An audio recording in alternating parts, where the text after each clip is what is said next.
16 जनवरी को सर्वखाप महापंचायत बुलाई गई और उसमें एक फैसला लिया गया था। और वो फैसला आज एक हफ्ते के बाद क्यों इंपॉर्टेंट हो जाता है? वो इसलिए इंपॉर्टेंट हो जाता है क्योंकि उन्होंने 23 तारीख तक का अल्टीमेटम सरकार को दिया था और सरकार को कहा था कि जो विभाग सीएम को सौंपा गया है वो विभाग सौंपना किसी भी तरीके से इतने बड़े आरोपों पर जायज नहीं।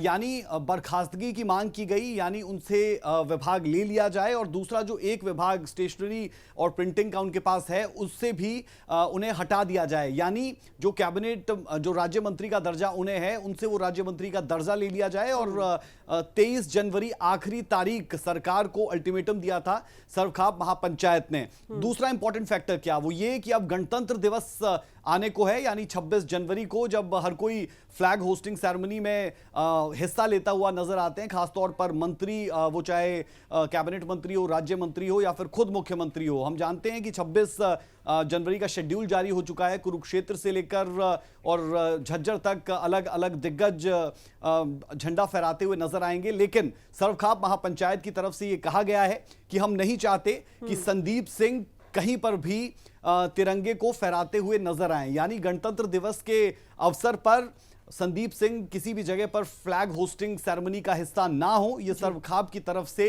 क्लियर किया गया। तो ऐसे में आप कह सकते हैं कि संदीप सिंह छेड़छाड़ जो विवाद है वो और ज्यादा गहराता जा रहा है, क्योंकि हरियाणा में खापों की और खासतौर पर सर्वखाप की जब महापंचायत होती है तो वहां से और पंचायतों का समर्थन जब मिल जाता है तो फिर मामला और बड़ा हो जाता है। एक तरीके तो यहां से से कहा जा सकता है कि हम ये संदीप माने सिंह कि के लिए मुश्किलें आने वाले वक्त में और ज्यादा बढ़ने वाली है। और 23 तारीख का जो सर्वखाप का कई मामलों में जब दबाव बढ़ता है तो कहीं ना कहीं सरकार को भी ऐसे फैसले लेने पड़ते हैं। क्या इस मामले में लगता है कि कहीं ना कहीं सर्वखाप की तरफ से या फिर कमेटी कल डीजीपी से भी मुलाकात करेगी, एक दबाव बनाने की लगातार कोशिश होगी?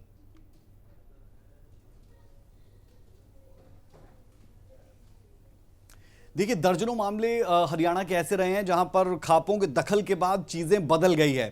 अब इस मामले में क्या होगा ये बहुत इंपॉर्टेंट यहां पर जरूर रहेगा। लेकिन क्या क्या सरकार की तरफ से जो उनका स्टैंड है वो इस पर किसी तरीके से बदला हुआ नजर आएगा? क्या वाकई में संदीप सिंह से मंत्रालय पूरे तरीके से ले लिए जाएंगे, राज्य मंत्री का दर्जा हट जाएगा? ये कहना तो थोड़ी सी जल्दबाजी हो सकती है, लेकिन अल्टीमेटम सर्वखाप का 23 जनवरी तक का था। और जब डीजीपी से भी मुलाकात की जाएगी तो फिर लाजमी कि इस मसले पर कहीं ना कहीं जो प्रेशर पॉलिटिक्स है और प्रेशर क्रिएट करने का एक तरीका अपनाया गया है वो जरूर यहां पर हावी होता हुआ नजर आएगा। बहरहाल अब जब 23 तारीख बीत जाएगी और कल का दिन होगा और खुद चंडीगढ़ डीजीपी से मुलाकात के लिए सर्वखाप के सदस्य प्रतिनिधिमंडल यहां पर पहुंचेगा, तो इस मुलाकात में क्या होता है और जो सरकार को अल्टीमेटम दिया गया था उसके बाद अगला कदम सरकार का क्या, सरकार की तरफ क्या रहता है सर्वखाप महापंचायत का, ये बहुत इंपॉर्टेंट है। लेकिन एक चीज तो यहां पर हम निश्चित तौर पर कह सकते हैं कि संदीप सिंह के लिए आने वाला वक्त अब और ज्यादा मुश्किलों भरा हो सकता है। कोर्ट में मैटर चल रहा है पूरे तरीके से, लेकिन जब सर्वखाप की एंट्री हरियाणा में किसी भी